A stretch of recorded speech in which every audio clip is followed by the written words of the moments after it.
Hello students, I want to take a minute just to talk to you about what I see when I'm looking for revisions when it comes to grading a final version of an essay or a narrative. What we have in front of us is the final version of a student's work, and you can see that I've already clicked the version history.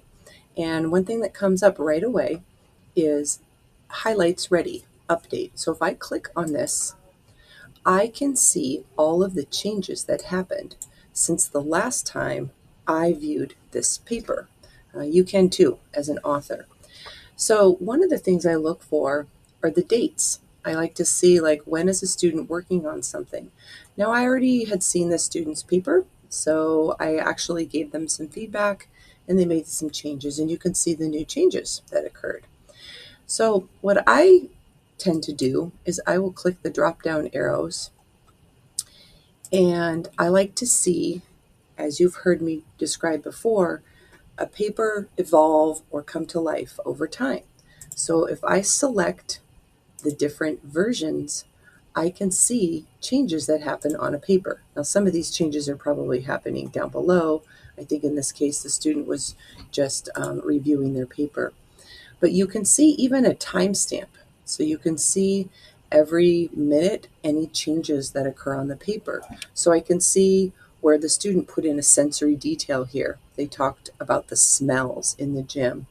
And then a little bit longer, a minute later, how they felt, what they felt against their skin, another sensory detail. If I look again, I scroll down, oh, here we go. That's the detail, what they could hear. I began to hear the specific thud and scuff of bare feet. And then go through again, I can see that they made another change, like how they feel on their body, because they're talking about a wrestling match. Okay, and then of course down below something else that the student heard. So that is what I'm looking for when I open up the live version of your Google Doc, is the changes that were made between when you turned in the draft and when you turned in the final. And sometimes I go a little bit deeper. I like to see how a paper comes alive over time. Usually I look at that when I'm looking at the draft. But that hopefully gives some of you an indication of how I use the version history as a teacher, but also how you can use your version history as well.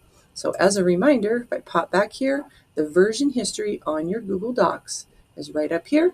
You just click the button and all of the history comes up on the screen. Come to the Digital Lab if you need more help navigating this.